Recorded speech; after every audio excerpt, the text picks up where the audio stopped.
아버지께로 돌아가실 때가 가까워올수록 예수님은 제자들에게 이제 곧 오실 보혜사 성령님에 대해서 소개를 계속해서 해주고 계십니다. 예수께서 하늘로 올라가시면 다음으로 성령께서 오시고 그래서 지상에서 하나님의 일을 계속 하시기 때문에 그렇습니다. 성령님이 오시면 무슨 일을 하실까요? 그리고 성령님은 예수님과 어떤 관계에 계시고 그가 하시는 일들이 예수님의 사역과 또 어떻게 다르면서 또한 성령께서 동일한 신적인 권능과 지혜와 영광을 가지고 하나님의 일을 이루시는 것일까요? 이것은 당시 제자들에게는 참으로 쉽지 않은 말씀이었습니다. 예수님이 하나님의 아들이시면서 또 그가 육신을 입으신 사람이시라는 이 신비, 이 성육신의 신비 그 자체만으로도 사실은 감당하기가 어려운 지식인데 이제는 눈에 보이지 않는 영이시요 그리고 하나님과 동일 본질이신 이 성령께서 예수님의 바톤을 이어받아 가지고 이 세상에 오실 것이라고 하니까 이것이 제자들에게는 너무나 이해하기가 어려운 일이 되는 거예요. 그래서 12절에 주님께서 내가 아직도 너희에게 이를 것이 많으나 지금은 너희가 감당하지 못하리라 이렇게 말씀을 하는 것입니다. 그래도 여기서 주님이 지금은 감당하지도 못하지만 장차 성령이 오시면 그가 모든 진리 가운데로 너희를 인도하게 될 것이고 그래서 너희가 그때가 되면 알게 될 것이다. 이렇게 그래도 말씀하시니까 그나마 다행이죠. 자, 도대체 성령님은 어떤 분이시기에 주님은 이와 같이 말씀을 하시는 걸까요? 자, 우리가 예전에 CM송 그런 거 있잖아요. 맛을 봐야 맛을 아는 무슨 간장 뭐 이거 유명한 노래 있죠. 우리 젊은 지체님들은 잘 모르실 거예요. 옛날에 그런 광고가 있었어요. 맛을 봐야 맛을 안다. 그렇죠? 저는 아직 두리안을 안 먹어봤어요. 제가 일전 설교에서 두리안 좀 먹어봤으면 좋겠다 그랬는데 아직까지 그게 잘 안 돼요. 그래서 두리안이 뭔 맛인지 모르겠어요. 그게 엄청 맛있다 그래요. 그게 뭐 천상의 맛이라나? 그렇다는데 먹어봐야 알죠. 저는 아직 두리안 맛을 몰라요. 예전에 파인애플을 처음 먹어보고 나서는 너무나 놀랐습니다. 이야, 도대체 이런 환상적인 맛이 있나. 어릴 적에 아버지께서 제주도에 갔다 오셔가지고는 파인애플을 하나 가져오신 거예요. 어릴 적에. 성령님도 마찬가지입니다. 성령의 은혜를 받아야 그래야 이것이 바로 성령의 은혜구나 이걸 깨닫는 거예요. 부족한 정도 참 못된 신앙으로 자라서 신앙생활을 하면서 자랐지만 성령님에 대해서 몰랐어요. 그런데 하나님께서 참 불쌍히 여기시고 사랑해 주셔가지고요. 참 고등학교 2학년 때 참 성령의 은혜를 받았어요. 집회 가운데서 이렇게 막 그때는 정말 불 가운데서 이 성령의 은혜를 받았어요. 얼마나 뜨겁게 하나님을 만나고 하나님께 기도했는지. 그러고 나니까 제 속에 신령한 정서가 생기는 거예요. 근데 얼마 있다 또 까먹었어요. 믿음이 약하니까. 성령께서 참 이 부족한 자를 붙들어 주시니까 그런 거지 제 믿음은 여전히 보잘것없는 철부지였던 거죠. 그러니까 그냥 고3 돼가지고 다 까먹었어요. 그러다가 군대를 제대할 때 되니까 하나님께서 이놈 정신 차려 이러면서 저를 부르신 거예요. 그때 하나님께 부름을 받으면서 다시 하나님이 성령으로 저를 깨끗이 또 새롭게 해주시는 거예요. 그러고 나니까 그때서 이제 철이 드는 거예요. 이제는 머리가 굵고 군대도 제대하고 인생에 대한 고민도 하고 이제 이러니까. 근데 성령의 은혜를 받으니까 그제서야 내 속에 놀라운 새로운 일이, 천지개벽한 일이 내 속에서 일어났다는 것을 깨닫게 된 거예요. 그제서야 야, 이게 뭐냐. 그래서 너무너무 신기하고 너무 놀랍고 내 속에 이 빛이 있는데 이 빛 때문에 항상 밝고 영롱하고 그런 거예요. 이거 이렇게 여러분들한테 말씀해 주셔도 이 성령의 큰 이런 감화와 은혜를 맛보지 못한 분들은 잘 느낌이 잘 안 옵니다. 기도하시기를 바랍니다. 이제 예수 믿고 아직 이 성령의 하늘의 기쁨을 깊이 누리지 못했다면 여러분 하나님께 기도하십시오.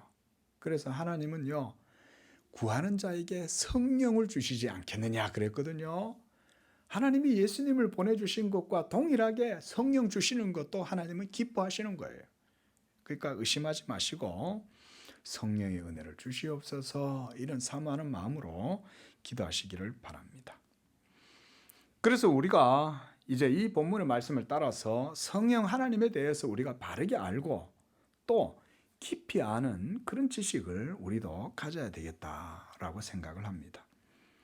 성령님은 예수님과 어떻게 다른 분이시고 또 어떻게 또 동일한 분이신지, 그분이 하시는 사역과 예수님의 사역에는 또 무슨 차이가 있고 또 어떻게 한 분 하나님의 진리를 성령께서는 동일하게 증거하시는지 우리가 그런 것들을 알아야 되겠습니다.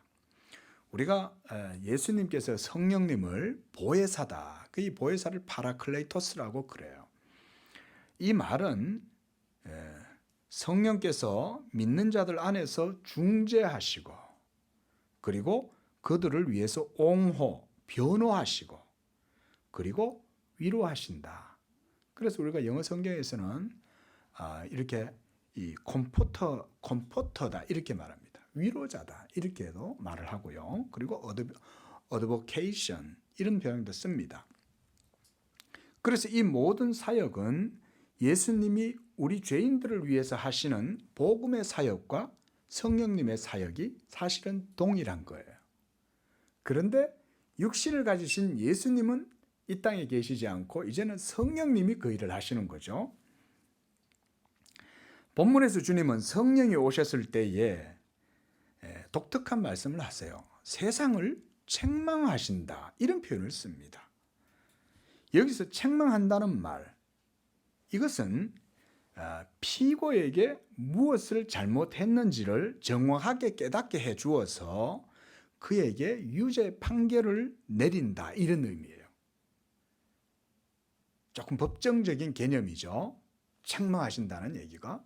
그러니까 성령님이 이 세상에 오셔서 세상에 대하여 세 가지, 오늘 8절에서 죄에 대하여, 의에 대하여, 심판에 대하여 책망을 하신다고 말씀하시는 거예요.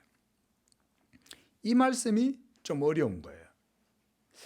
보통 우리가 성령 그러면 성령이 세상을 책망한다 이런 개념은 사실은 제가 생각할 땐 좀 우리 성도님들께도 생소할 수 있다는 생각이 들어요. 왜냐하면 우리 한국교회 어떤 복음주의적인 이런 분위기는 이 좀 성령님은 어떤 긍정적이고 좋은 측면, 밝은 측면으로만 많이 이해를 하는데 성령이 세상을 책망하신다 이게 무슨 말이냐 이런 생각이 좀 들 수가 있습니다.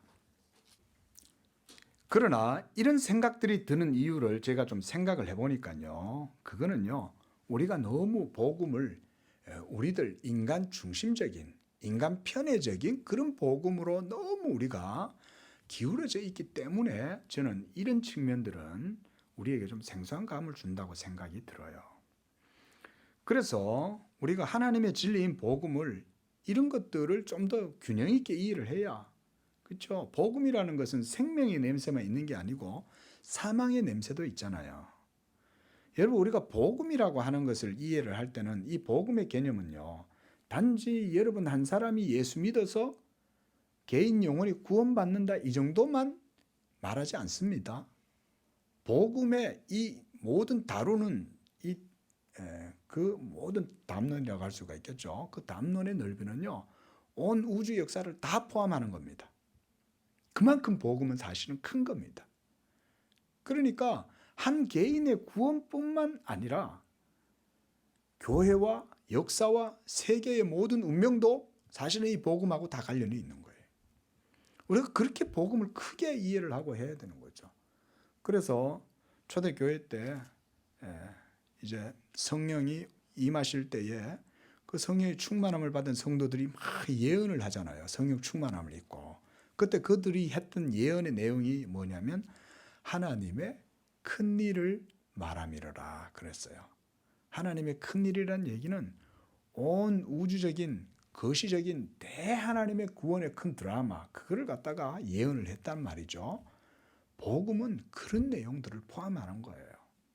그러니까 우리가 복음을 편협하게 이해해서는 안 되겠죠. 그렇죠? 오늘 성령님에 대한 이해도 마찬가지인 거예요. 그래서 우리가 이런 복음에 대한, 예수 그리스도에 대한 지식을 우리가 바르게 갖고 이해를 할 때 성령에 대해서도 우리가 바르게 이해를 할 수가 있을 것이라고 생각을 합니다. 자, 성령을 먼저는 그리스도의 영이다, 또는 주의 영이다, 또는 예수의 영이다, 이런 표현을 씁니다. 성경을 보면. 그렇죠? 이렇게 부르는 이유는 뭐냐면 하나님의 진리가 오직 예수 그리스도 외에는 없기 때문에 그렇습니다. 그러니까 성령께서 일하실 때에 오직 하나님의 진리인 예수 그리스도만을 말하고 그것으로만 일을 하시기 때문에, 그래서 우리가 성령을 그리스도의 영, 주의 영, 또 예수의 영, 이렇게 부르는 것입니다. 요한복음 1장 1절 우리가 다 아시죠? 태초에 말씀이 계시니라 그랬잖아요. 이때 이 말씀을 우리가 로고스라고 그러죠. 그런데 이 로고스는 삼위일체 하나님 가운데에 바로 성부, 성자, 성령 가운데 몇 위에게 돌려주는 명칭입니까? 로고스는? 그렇죠. 제2위이신 성자 예수 그리스도에게 돌리는 명칭이 바로 우리가 로고스, 호로고스, 말씀이다 그래요. 그런데 삼위 하나님은 또한 동일하시죠. 그래서 일체이시기 때문에 사실상 우리가 그리스도만 말씀이라고 할 수는 없어요. 아버지도 말씀이시고 아들이 말씀이시면 또한 성령도 말씀이시다, 우리가 이렇게 말할 수 있습니다. 이런 것은 일종의 좀 신학적인 이해와 표현이라고 할 수가 있어요. 그렇게 이해를 하시면 돼요. 아, 그렇구나. 그러나 세 말씀이 계시는 게 아니라 사실은 하나의 진리가 있는 거죠. 하나님은 한 본질이시니까. 그러니까 이 로고스, 즉 말씀이라고 하는 이 명칭은 제2위 성자 예수님의 인격을 지칭할 때 사용하는 것은 분명해요. 성경은 그래서 예수님을 말씀, the word라고 말하는 거예요. word, 로고스다. 그러나 이 말씀을 우리가 진리라고 부를 때는 하나님 아버지도 진리이시고 성령님도 진리의 영이시고 아들 예수님도 자신을 진리라고 하시잖아요. 내가 곧 길이요 진리다 라고 말씀하잖아요. 그렇게 볼 때 성부와 성자와 성령 삼위 하나님께서 공히 모두가 다 진리의 말씀이라고 우리가 이렇게 부를 수 있는 거죠. 그래서 예수님도 요한복음 17장 17절에 아버지의 말씀은 진리니이다 이렇게 말씀했습니다. 그러니까 예수님 자신도 진리지만 아버지께서 하시는 그 말씀도 진리다 이 말인 거예요. 또 요한복음 17장 14절에서는 아버지의 말씀을 내가 그들에게 주었나이다. 그러니까 아버지의 말씀이 있는 거죠. 또 요한복음 14장 24절에서는 이렇게 말씀합니다. 너희가 듣는 말은 내 말이 아니요 나를 보내신 아버지의 말씀이니라 라고 이렇게 말씀했습니다. 그리고 요한일서 5장 6절에서 사도 요한은 성령을 일컬어서 성령은 진리니라 라고 말했어요. 성령이 진리요, 아버지의 말씀도 진리요, 예수님도 진리시잖아요. 그러면 세 진리가 있어요? 아니죠. 삼위께서는 일체시기 때문에 이 모든 말씀들은 또한 한 본질의 말씀이신 거예요. 도대체 그럼 이게 뭐냐? 그럼 왜 예수님은 말씀이라 그러냐? 오늘 그런 말씀도 조금 드리려고. 그러므로 우리는 삼일체 하나님께서 바로 진리의 말씀이시므로 이와 같이 모두가 다 삼위께서 하나님의 말씀, 그분 자신이라는 것을 우리가 인정을 할 수 있어요. 그러면 왜 성경이 제2위이신 성자 예수께만, 그의 위격에만 이 말씀, 로고스라는 칭호를 고유하게 돌리고 있는 것일까요? 여기에 중요성이 있습니다. 그것은 바로 어두운 가운데 빛이 있으라고 말씀하신 그 하나님께서 영원하신 삼위 하나님의 신적인 협약과 작정으로 말미암아 이 아들이신 예수 그리스도의 말씀으로 모든 세계를 창조하시기로 작정하셨고, 또 이 아들을 히브리서 1장 2절에서는 만유의 후사, 상속자로 만세전부터 세우셨기 때문이다, 이렇게 말씀을 해요. 그러니까 이미 영원 전부터 하나님 안에서 신적인 협약과 작정이 있었어요. 그리고 제2위이신 성자 아들을 만유의 후사로 아버지께서 세우시기를 기뻐하시고 아들에게 만유를 다 주신 거예요.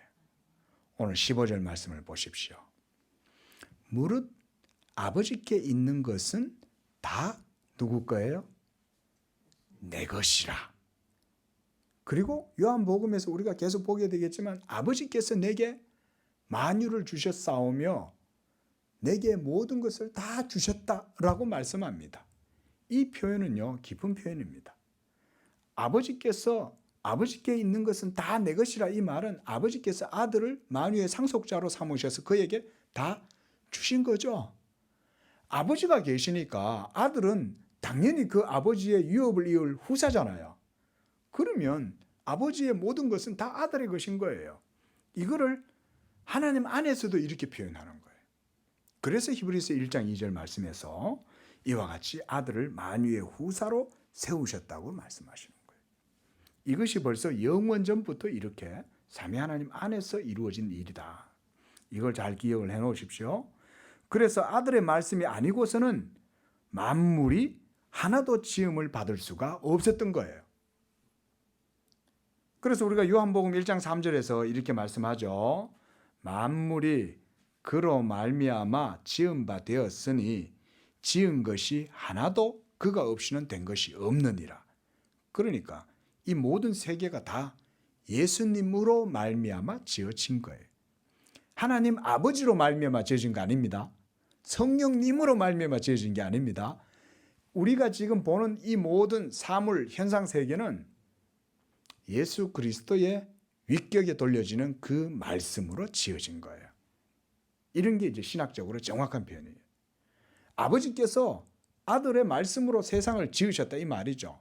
성령님도 역사하실 때 성령의 말씀으로 지은 게 아니에요.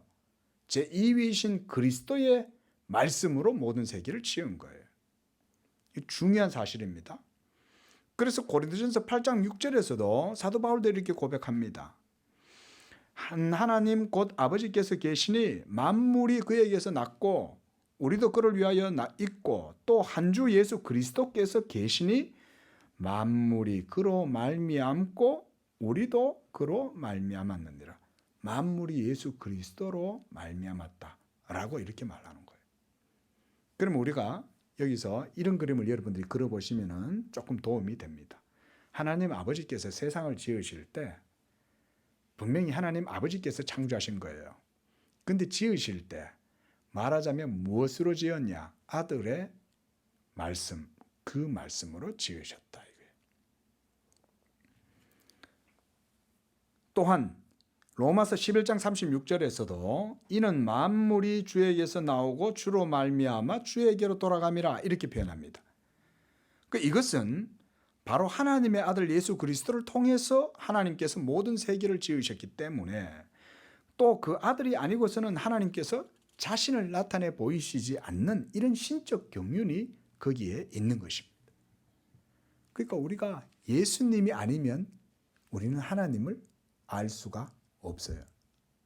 왜냐하면 하나님께서는 오직 자기의 말씀, 예수 그리스도를 통해서 우리에게 말씀하시기 때문에. 그래서 예수님도 나로 말미암지 않고는 아버지께로 갈 자가 없다 그랬죠. 그리고 예수님께서 이 세상에 오셔서 우리를 위한 구속의 중보자가 되심도 제2위이시기 때문에 그런 거예요. 빌립보서 2장 6절은 예수님에 대해서 이렇게 말씀합니다. 그는 근본 하나님의 본체시요 하나님과 동일 본질이시다. 또한 히브리서 1장 3절에서 그는 하나님의 영광의 광채시요 그 본체의 형상이시다. 예수님을 이렇게 표현해요. 보세요. 본체, 하나님의 본체시요 하나님과 동일 본질이시다. 동등하시다. 또 히브리서 1장 3절에서 하나님의 영광의 광채다. 그 본체의 형상이다. 하나님의 본체가 있는데 이 본체가 어떻게 드러났다는 거예요? 예수님의 형상을 통해서 드러났다 이 말인 거예요. 좀 신학적인 내용이죠. 그 다음 골로새서 1장 15절에서도 이런 표현이 있어요. 그는 보이지 아니하시는 하나님의 형상이다. 하나님은 안 보이시죠? 근데 그 보이지 아니하시는 하나님께서 자기의 형상을 성육신하신 예수 그리스도를 통해서 다 계시하시고 나타내 보여주셨다. 할렐루야. 그러니까 예수님을 믿으면 하나님을 알게 되고 또한 그의 영광의 빛을 우리 마음에 비추어 주시면 예수의 빛이 비침으로 우리는 하나님을 알게 되는 거예요. 놀라운 삼위일체의 이런 은혜와 진리가 여기 있는 겁니다. 그래서 우리가 그 영광을 보니 라고 이렇게 말씀하는 거예요. 요한복음 1장 14절. 우리가 그의 영광을 보니 아버지의 독생자의 영광이요. 아버지의 독생자라는 거예요. 아버지에게서부터 나신 아들의 영광이 성육신하신 그리스도를 통해서 우리에게 나타나 보여졌다는 것이죠. 그래서 우리 눈에 나타나 보이는 이 모든 만물 가운데 드러나게 되는 신적인 지혜와 지식과 영광의 모든 빛. 우리가 미학적으로 세계를 보면 아름답잖아요. 그죠? 이렇게. 얼마나 세상이 아름답습니까? 세상 속에 보면 막 갖가지 희한한 형상들이 다 있잖아요. 중국 장가게가 그렇게 좋대요. 장가게가. 저는 중국이 솔직히 겁이 나요. 가려니까. 얼마나 흉측한 데가 중국입니까? 뭐 말로 듣기에는 진짜 뭐 사람을 막 잡아가지고 생사람을 막 잡는다고 하니까 무서운 동네인데 자꾸 어떻게 또 중국 여행 갔다 오는 분들은 대단해요. 왜 장가게가 그렇게 대단하대요. 그 비경이. 그것뿐입니까? 온 세상에 가보면 희한한 볼거리들이 많잖아요. 하나님이 창조하신 세계가 얼마나 대단합니까? 늘 보는 하늘인데도 또 봐도 그 하늘이 아름답죠. 그렇죠? 밤하늘 또 얼마나 아름답습니까? 예? 또 거기에 또 위성이 또 이렇게 떨어지면 그것도 또 낭만적이고 멋있잖아요. 잎새에 이는 바람도 어떨 때는 너무너무 야들야들거리고 멋있고 이야 정말 멋있다. 온 세상이 다 그렇게 아름답고 하죠. 그래서 세상 창조 세계를 깊이 바라보면 거기에서 하나님의 신적 지혜와 영광을 보는 거죠. 그러니까 우리나라 가곡에도 그런 거 있잖아요. 그 아름다운 강산인가요? 그 누구의 주제론가 그런 노래 있지 않습니까? 이거 노래 많이 부르면 유튜브에 이거 저작권 침해 걸려요.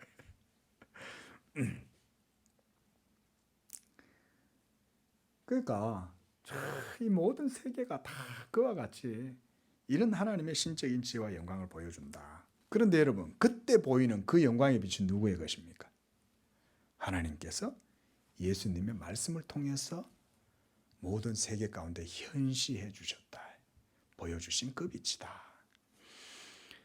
자, 그런데요. 경륜적으로는 아버지께서 자기 아들의 말씀을 통해서 모든 만물을 창조하셨고 그리고 성령께서도 이 창조 사역에서 아들의 말씀으로 모든 만물 가운데 효력을 불러일으키시는 거예요.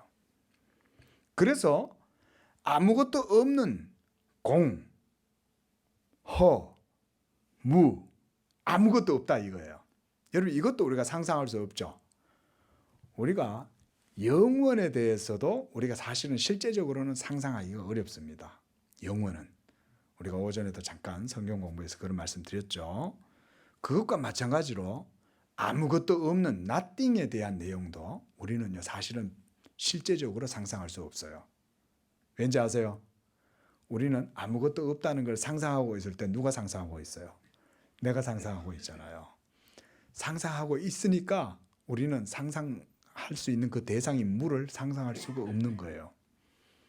예? 물이라는 개념 자체를 우리는 모르는 거예요. 왜냐하면 내가 이미 생각을 하고 있기 때문에. 내가 생각하는 것조차도 없어야 완전히 무가 되고 공이 되는데 그거는 불가능하죠. 그건 우리가 없어야만 가능한 거지. 우리가 있을 때는 절대로 상상할 수 없어요. 이걸 니힐룸이라 그래요. nothing, 아무것도 없다. 공허하다. 근데 보세요. 무에서 모든 것들을 있게 하는 에브리싱이 되게 하시는 바로 그 일을 하나님께서 어두운 가운데에서 빛이 있으라 말씀하시고 이 빛으로 말미암아 모든 세계를 다 창조하시기 시작하셨어요. 바로 이 빛이 예수 그리스도의 빛이죠. 그리고 바로 거기에서 성령께서 작용을 하시는 거예요. 성령이. 그렇게 해서 모든 세계가 하나님의 뜻대로 완전하게 세워지게 된 것입니다. 자, 종합적으로 표현하자면 이런 얘기예요.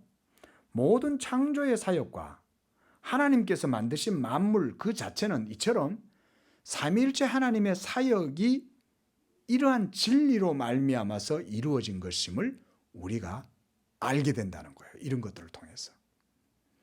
그리고 그 만드신 만물이 하나님의 뜻대로 지금도 유지가 되고 있고 보존이 되고 있는 것도 여전히 삼위일체 하나님의 주권적인 역사를 통해서 이루어지는 거예요. 믿으시기 바랍니다.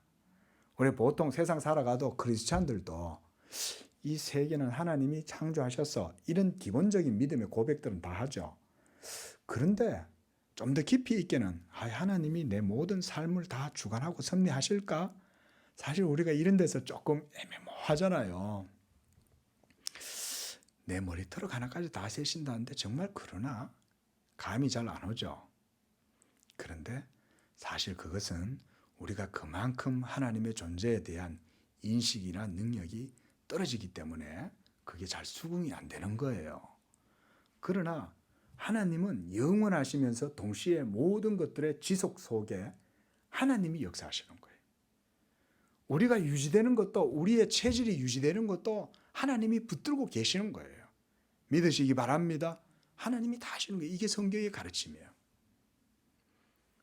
이것이 바로 하나님의 창조 역사 속에 드러내 보여주시는 삼위일체 하나님의 경륜적인 질서요 사역입니다. 제가 지금 계속해서 창조에 대해서 지금 얘기를 드리고 있는 거예요. 그러니까 우리가 눈으로 보고 만질 수 있는 이 모든 창조 세계의 이 모든 사실 속에는 이처럼 삼위일체 하나님의 신적인 지혜가 경륜적인 질서와 작용을 통해서 성령이 작용하시는 거예요. 작용을 통해서 이루어지고 있는 거예요. 자, 보다 실제적으로 한번 말씀을 드려볼게요. 물리학자들 얘기입니다. 자, 물리학자들은 물질 안에서 운동하는 에너지를 설명을 하죠. 그래서 우리가 기본적으로 원자, 아톰 있잖아요. 그렇죠? 그리고 거기에 핵이 있고 그 핵 주변에 전자가 돌죠. 그리고 요즘은 과학이 발달해서 그거보다 훨씬 더 작은 상상을 뛰어넘는 초미세가 아니고 극초미세예요. 요즘은 초미세 영역을 이미 넘어섰어요. 극초미세의 영역에 퀀텀이라고 그래요. 양자의 단위까지 들여다보게 됐습니다. 거기에는 하나님의 신적인 지혜와 능력이 있음을 보고 과학자들도 감탄을 하는 거예요. 와, 이게 뭐지? 이렇게 되는 거예요. 예전에는 세상이 그렇게 정밀하게 바라보지 않을 때는 그냥 고전역학이라고 하는 그 정도에서 세상을 이해했던 거예요. 그런데 아인슈타인 이후에 과학이 양자 물리학이 발달하면서 이제는 이 세계를 우리가 요즘 나노, 여러분 많이 들어보셨죠? 나노. 요즘 뭐 나노 제품 많이 나오잖아요. 탄소 나노 섬유 이런 게 이제는 우리의 삶에 실제적으로 많이 적용돼 가지고 상품화가 됐죠. 근데 이제 그보다 더 깊은 세계가 이제 우리에 이제 열리기 시작하는 거죠. 이제 컴퓨터도 양자 컴퓨터가 생겼잖아요. 이제 한 10년 후가 되면 지금까지 쓰는 우리가 매킨토시나 윈도우나 이런 것들을 완전히 새롭게 뛰어넘는 그런 과학 컴퓨터들이 이제 이루어지고, 그런 컴퓨터 때문에 또 우리가 사는 모든 세계에 이런 지금 질서나 방식들도 많이 변혁을 가져올 수 있습니다. 자, 그런데요, 보세요. 과학자들이 그런 아주 놀라운 미시 세계 속에 일어나는 일들을 보고 감탄할 때, 과학자들은 예수님을 안 믿기 때문에 그 속에서 삼위일체 하나님의 위격이나 신적이고 내재적인 이런 경륜적인 질서를 읽어내지를 못해요. 그래서 그들에게는 그냥 하나의 큰 의문점으로 남는 거예요. 그리고 과학적으로 밝혀진 것만 그들은 믿고, 그리고 그걸 응용할 뿐이죠. 그래서 왜냐하면 예수 그리스도의 계시의 빛이 아니면 이 모든 물리적인 현상들조차도 바르고 객관적으로 그것을 해석하고 파악할 수가 없기 때문에 그런 거예요. 그러니까 과학의 영역도 신학의 이런 원리가 다 맞아 들어가는 거예요. 계시의 빛이 있어야 물질 세계도 바르게 이해를 할 수 있고, 그 의미를 파악해서 또한 하나님의 뜻대로 물질 세계를 발전시키는 과학적 활동도 예수님을 믿는 믿음이 있어야 온전해지는 거예요.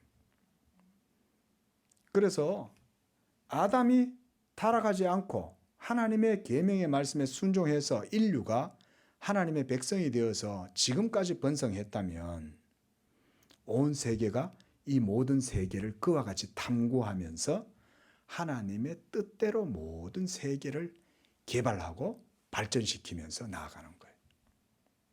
그러면 세상을 안 더럽히겠죠. 그렇죠? 그리고 모든 것들을 에너지도 다 이렇게 친환경적인 에너지를 사용하는 그런 과학을 발전시키겠죠. 그래서 다른 미생물들이라든가 자연 환경을 파괴시키지 않는 그런 질서를 만들어 나갔겠죠. 그런데 하나님께로 떠나 있기 때문에 인류가 과학을 그런 식으로 발전시키지를 못하는 거죠. 모두가 다 생산성, 가치, 물질적인 자본의 가치, 이런 논리를 갖고만 모든 경제를 다 발전시키니까 아마존이 파괴되고 브라질의 그 모든 것들이 다 파괴되니까 지금 자연재해가 일어나는 거 아닙니까? 이게 전부 다 뭐 때문에 그래요? 예수 안 믿어서 그런 거예요, 한마디로 말하면. 예수 믿으면 과학도 그런 식으로 하지 않아요. 자, 이 성령에 대해서 얘기를 하다가 제가 이렇게까지 얘기를 하는 이유는 성령이 그만큼이나 삼위일체 하나님의 사역이 중요하다는 것을 제가 말씀을 드리는 겁니다. 자, 이렇게 해서 성령에 대해서 이와 같이 우리가 깊이 있게 이해를 하지 않는다면 주님께서 하시는 이 말씀도 저는 바르게 이해하기가 어렵다고 생각을 해요. 그래서 7절에서 주님이 이렇게 말씀하셨어요. 우리가 오늘 읽지 않았지만 지난주의 말씀이죠. 내가 실상을 말하노니 내가 떠나가는 것이 너희에게 유익인 것은 내가 가면 보혜사 성령을 너희에게 보내줄 것이기 때문이다 라고 말씀하셨어요. 그런데 우리가 여기서 한 가지 의문을 가질 수 있어요. 뭐냐면 굳이 왜 예수님께서 제자들을 떠나지 않으신다고 해서 성령께서 그들 가운데 오실 수가 없으셨는가? 예수님이 그냥 이 세상에 계시면서 성령님도 오시면 되지 않냐? 우리가 이렇게 질문해 볼 수 있죠. 굳이 왜 예수님이 아버지께로 가셔야 되냐? 이 질문과 답변에는 신학적으로 그리고 교리적으로 중요한 의미가 여기에 담겨져 있습니다. 성령께서 아버지께로부터 보내심을 받아 아들로부터 나오시고, 그래서 이 세상의 교회와 성도들 가운데 임하시게 되는 이 사건은 가장 먼저 우리의 구원을 완성하시기 위해서 절대적으로 중요한 문제인 거예요. 둘째로는 성령이 이 세상 가운데 오심으로 하나님의 아들 예수께서 하나님 아버지께 영광을 받으셔야 하기 때문에 그가 올라가시고 성령을 보내주시는 거예요. 영광을 받으셔야 되기 때문에 그런 거예요. 그래서 부활 후에 제일 처음에 누가 예수님을 만났어요? 여인들이 예수님을 만나잖아요. 마리아가 예수님을 만나는 거예요. 막달라 마리아가. 그래가지고는 이 여인이 예수님을 얼마나 사랑합니까? 그 사랑하는 예수님을 만나니까 너무 좋아가지고 예수님을 붙들고 아이고 주님 하고 딱 예수님의 옷자락을 잡으려고 하니까 예수님 뭐라 그러셨어요? 나를 만지지 마라. 아이 뭐야 예수님 왜 저를 이렇게 내치시는 거예요? 저 예수님 만지고 싶어요. 아니 나를 만지지 마라. 내가 아직 아버지께로 올라가지 않았다 라고 이렇게 말씀하시는 거예요. 거기서 예수님이 아버지께로 올라가지 않았다라는 말은 내가 영광을 아버지께로 가서 영광을 입어야 된다. 영화롭게 되어야 된다. 이 말씀을 그런 기회를 통해서 예수님이 보여주시는 거예요.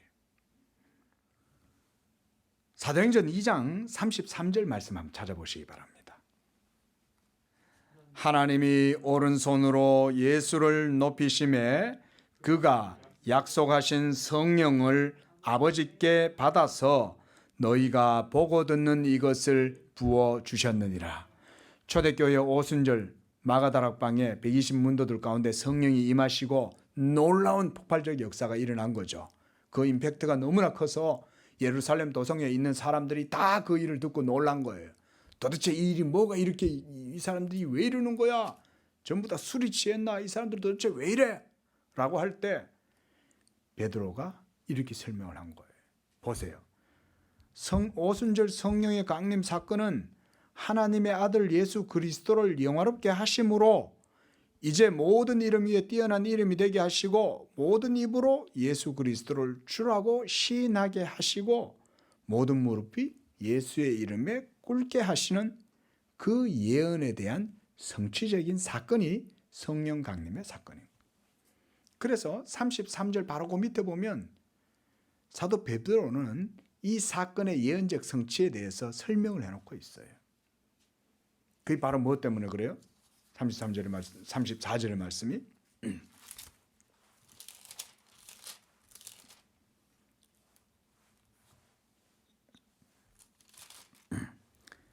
거기에 다윗의 시편을 인용하죠. 그렇죠? 그래서 주께서 내 주에게 말씀하시기를, 이건 시편 110편 유명한 말씀이죠. 시편 110편 1절에 주께서 내 주에게 말씀하시기를 내가 네 원수로 너의 발등상 되게 하기까지 너는 내 우편에 앉아 있으라. 이 예언이 성취된 거다. 그 말씀을 하시는 거예요. 그래서 베드로는 그 바로 뒤에 있는 사도행전 3장 13절도 보십시오. 그것 한번 읽어봅니다. 시작. 아브라함과 이삭과 야곱의 하나님 곧 우리 조상의 하나님이 그의 종 예수를 영화롭게 하셨느니라. 보세요. 하나님께서 계속 예수 그리스도를 영화롭게 하셨다. 그를 높이셨다. 이렇게 계속 말하고 있어요. 이게 뭐하고 지금 관련이 있다는 거예요? 성령 부어주시는 오순절 성령 강림의 사건과 직접적인 관련이 있다는 거예요. 그러니까 성령이 이 세상에 오시는 이 사건, 오순절 성령 강림의 사건은 예수가 영화롭게 되고 그의 이름이 모든 이름 위에 뛰어난 이름이 되게 하는 바로 그런 사건이 성령 강림의 사건인 거예요. 자, 이제 다시 본문으로 돌아와서 이 예수님의 영, 그리스도의 영, 이 성령께서 오시면 죄에 대하여, 의에 대하여, 심판에 대하여 세상을 책망하실 것이다 라고 말씀하고 있죠. 여러분 이 말씀을 유의해서 봐야 됩니다. 왜냐하면 일반적으로 우리가 생각하는 기독교는 세상과 별 상관이 없는 것처럼 우리가 생각할 때가 많죠. 예수 믿는 우리들에게만 이 기독교가 상관이 있지, 이 교회 밖에 있는 예수 믿지 않는 사람들, 세속적인 사람들에게 이 기독교가 무슨 상관이 있냐. 그리고 심지어 하나님도 그런 분으로 생각하는 경우가 있죠. 하나님은 교회의 하나님이시지 세상 사람들에게 상관없는 하나님, 그런 하나님입니까? 그렇지 않죠? 하나님은 그런 분이 아닙니다. 그래서 심지어 기독교조차도 이 세상 사람들뿐만 아니라 교회 다니는 사람들조차도 어떨 때는 세상의 여러 종교들 가운데 한 종교라는 식으로 생각할 경우가 있어요. 여러분 혹시 우리가 그런 생각을 가지시는 분은 없겠지만 저는 분명히 그렇게 믿어요. 근데 이런 생각들을 가지시면 안 되는 거예요. 지금 여러분 기독교란 어떤 종교입니까? 기독교라고 하는 것은 삼위일체이신 하나님 여호와, 그 하나님의 언약의 종교가 기독교죠. 그리고 계시의 종교요. 하나님께서 자기 영광을 위해서 만유 가운데 세우신 이 교회가 바로 하나님의 성전이죠. 그러니까 하나님의 발등상이 이 교회인 거예요. 말하자면 하나님께서 온 우주의 왕으로 서실 때에 그가 딱 이 땅에 발을 딱 들어 놓으실 때 그 터전이 이 땅에 세우신 교회인 거예요. 상상이 되십니까? 우리가 마치 영화에 뭐 진격의 거인 뭐 이런 거 보면 큰 거인 나오잖아요. 근데 하나님께서 우리가 동형, 동형론적으로 우리가 표현해서 하나님을 사람처럼 묘사하면 하나님의 발등상 이 바로 집이 이 교회인 거예요. 이 땅에 세우신. 그래서 이렇게 교회 가운데 보내신 성령으로 말미암아 하나님께서 어떤 일을 하고 계시는지 우리가 이해를 해야 된다. 예수의 영이신 성령님은 지금도 교회의 복음 선포와 이 증거를 통해서 세상을 이와 같이 책망하고 계신다. 그래서 교회가 세상 속에서 살아가는 성도들이 복음을 전하고 그래서 여러분들이 삶의 현장에서 그리스도의 영으로 빛이 되고 소금의 직분을 감당할 때 그 복음이 장차 마지막 날 온 세상을 심판하는 근거가 되는 것입니다. 놀랍죠? 와, 예수 믿는 거 그냥 대충 믿으면 안 되겠네. 이 생각 들죠?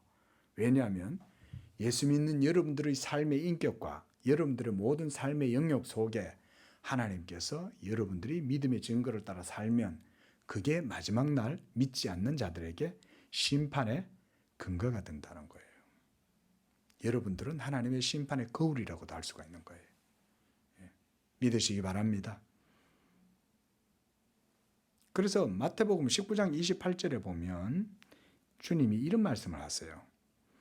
내가 너희에게 말하는데 세상이 새롭게 되고 그래서 인자가 자기 영광의 보좌에 앉을 때에 나를 따르는 너희들도 12 보좌에 앉아서 이스라엘 12지파를 심판할 것이다. 라고 이렇게 말씀해요. 또 고린도전서 6장 2절에서 사도는 이렇게 말합니다. 성도가 세상을 판단할 것을 너희가 알지 못하느냐? 이렇게 말씀합니다. 성도가 세상을 판단한다는 거예요. 우리가 알 땐 기본적으로 심판은 하나님이 행하시는 건데 어떻게 성도들이 세상을 판단하냐? 왜 성도들이 세상을 판단하는 그런 기준이 될까요? 성도들이 하나님의 말씀을 믿었기 때문에 그런 거예요. 그들의 믿음을 따라서 삶을 살았기 때문에 그들의 믿음이 세상에는 심판의 기준으로 제시가 되는 거예요. 그러면 왜 세상은 이 하나님이 보내신 예수를 영접하지 않고 믿지 않을까요? 믿으면 되잖아요. 그것은 그들이 죄인들이기 때문에 예수님을 믿지 않는 겁니다. 만약에 지금 이 세상에 예수 믿지 않는 분들이 살아계신 하나님을 다 찾는다고 한번 우리가 가정을 한번 해봅시다. 그래서 내가 하나님을 믿고 싶어. 도대체 하나님은 어떤 분이지? 막 이런 의문을 가지고 막 이런 질문을 던지면서 하나님을 찾으려고 애를 써요. 그러면 그들은 100이면 100 다 예수님을 믿습니다. 진짜 살아계신 하나님을 찾고 그 하나님의 얼굴을 구하면 반드시 예수님을 믿게 되어 있습니다. 왜냐하면 우리가 물이 이렇게 어떤 바켓에서 물이 이렇게 있는데 여러분 어디에 구멍이 났어요. 그 물이 어디로 새겠어요? 그 구멍으로 물이 흘러나가겠죠. 똑같은 거예요. 하나님을 믿고 경외하기를 원하면 누구든지 예수 그리스도의 진리로 하나님께로부터 나아가게 돼 있어요. 이거는 절대적이고 필연적인 거예요. 그래서 요한복음 1장 5절에 보면 빛이 어둠에 빛이 돼 어둠이 깨닫지 못하더라. 세상이 그를 알지 못하였고 자기 땅에 오매 자기 백성이 영접하지 아니하였더라 라고 말씀해요. 또한 요한복음 3장 20절에서는 악을 행하는 자마다 빛을 미워하여 빛으로 오지 아니하나니 이는 그 행위가 드러날까 해서, 그래서 하나님께로 나오지 않는다는 거예요. 그래서 예수를 믿지 않는 것이 바로 심판의 근거가 됩니다. 예수를 믿지 않는 게. 동시에 하나님의 영원한 판단이 이미 그들 가운데 주어져 있다는 것을 말씀하고 있어요. 그래서 요한복음 3장 18절을 보십시오. 거기에서는 이렇게 말씀해요. 그를 믿는 자는 심판을 받지 아니하는 것이요 믿지 아니하는 자는 독생자의 이름을 믿지 아니함으로 벌써 심판을 받았다. 이렇게 기록을 해놓고 있어요. 또한 19절에서도 이렇게 말씀해요. 그 정죄는 이것이니 곧 빛이 세상에 왔으되 사람들이 자기 행위가 악함으로 빛보다 어두움을 더 사랑한 것이니라. 악을 행하는 자마다 빛을 미워하여 빛으로 오지 아니하나니 이는 그 행위가 드러날까 함이다. 그러니까 죄에 대하여라, 오늘 주님께서 죄에 대하여라 함은 하나님께서 나를 보내셨음에도 불구하고 저희가 나를 믿지 아니하기 때문에 그렇다는 거예요.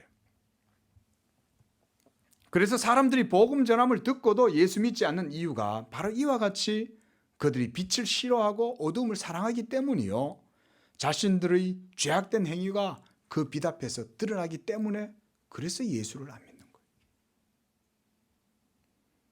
성령이 하나님의 버림받은 자들에게 더 깊이 다가오면 다가올수록 더 강력하게 거부를 하는 거예요. 그래서 잘 안 나타나요.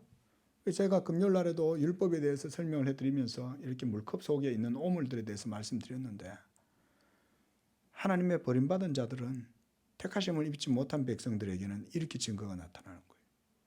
율법의 증거가 다가오면 다가올수록 자기 속에 이 죄악된 것들이 막 일어나면서 격동이 일어나서 예수를 믿지 않으려고 그러는 거예요.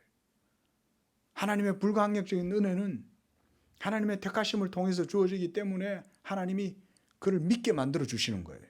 그런데 하나님의 택하심을 입지 못한 백성들에게는 이 복음이 다가오면 다가올수록 사망의 냄새로만 작용을 하는 거예요. 이건 사람이 어찌할 수가 없어요. 그래서 사도 바울도 이건 감당할 수가 없다. 이건 사람이 감당할 수 없는 거다 그랬어요. 사도 바울도. 그래서 예수를 믿지 않는 것이 곧 하나님께 심판을 당하는 것이고 책망을 받게 되는 이유라고 설명을 하는 거예요. 이 말씀만 드리고 제가 마치려고 합니다. 제가 어릴 적에는요, 이 말씀이 참 이해가 안 됐어요. 왜 예수를 믿지 않는 것을, 그게 예수 믿지 않는 것으로 사람들이 구원을 받지 못하고 또 하나님께서 그것으로 정죄하시고 심판을 하신다는 것인가, 이게 이해가 안 되는 거예요. 어릴 적에는. 죄를 짓고 악한 일을 행했다면 그것 때문에 심판을 받고 벌을 받는 것은 우리가 상식이잖아요. 그런데 이렇게 단순하게만 생각을 했는데 사실 알고 보니까 예수를 믿지 않는 것은 그보다 훨씬 더 큰 하나님의 판단이 거기 있었던 거예요. 우리는 그것까지 생각 안 하잖아요. 예수 믿는 것은 그냥 선택이고 자기의 자유의지에 달렸고, 그러니까 예수 믿는 것은 자기의 자유인데 내가 안 믿었다고 그것 때문에 내가 하나님 앞에 심판을 받는다? 그건 뭔가 불합리하지 않냐라고 우리는 생각을 할 수 있다는 거예요. 그런데 그것이 아니라는 것입니다. 그래서 알고 보면 우리는 그보다 훨씬 더 큰 죄인이었고 저주와 비참한 상태에 처해 있었던 것입니다. 그리고 하나님께서 그런 우리 안에 감추어져 있는 깊고 은밀한 죄를 드러내실 때 이제 성령께서 예수 그리스도의 복음의 말씀을 비추심으로 이 복음이 증거됨으로써 이것이 세상을 정죄하고 심판하시는 말씀으로 역사하신다. 그것이 바로 성령께서 세상을 죄에 대하여 책망하시는 내용이 그거예요. 성령이 오셔서 복음의 빛을 밝히 비치면 비칠수록 이 모든 세상의 불의함이 더욱더 드러나게 되는 거예요. 그것을 바로 사도 바울은 로마서 2장 16절에서 예수 그리스도의 복음이 사람들의 은밀한 모든 것들을 다 드러내고 심판한다. 그 말씀을 하시는 것입니다. 우리가 로마서 2장 16절 말씀 찾아보고 오늘 말씀 마치도록 하겠습니다. 시작. 곧 나의 복음에 이른 바와 같이 하나님이 예수 그리스도로 말미암아 사람들의 은밀한 것을 심판하시는 그날이라. 이게 바로 성령의 세상에 대한 책망이에요. 세상을 책망하려면 아까 말씀드렸듯이 근거가 있어야 되죠. 그렇죠? 예? 그래서 피고로 하여금 뭐를 잘못했는지에 대해서 따지고 그래서 밝힌 다음에 그 잘못에 대해서 책망하는 거죠. 유죄를 선언하는 것도 그것 때문에 하는 거예요. 그러려면 그 기준이 이제는 예수 그리스도의 복음이다. 이와 같이 성령께서 세상을 책망하신다 말씀합니다. 기도하겠습니다. 거룩하신 아버지 하나님, 오늘 말씀을 통해서 복음을 통해서 하시는 하나님의 섭리와 또 성령의 사역에 대해서 우리가 말씀을 들었습니다. 주의 성령은 하나님의 영이시요 또 그리스도의 영이시고 또 믿는 자들 가운데 오셔서 우리를 위하여 변호하시고 우리를 위해서 안위하시고 또 우리의 모든 삶을 주관하시는 분이신 줄로 믿습니다. 하나님, 우리 성도들 이와 같이 성령의 은혜를 받았으므로 이 성령의 인도하심 가운데에 믿음으로 살아가게 하시고 그 안에서 믿음의 증거를 따라 하나님께 영광을 돌리고 진리와 함께 교제하고 동행하는 복된 우리 성도들 다 되도록 축복해 주시옵소서. 거룩하신 예수님의 이름으로 기도합니다. 아멘.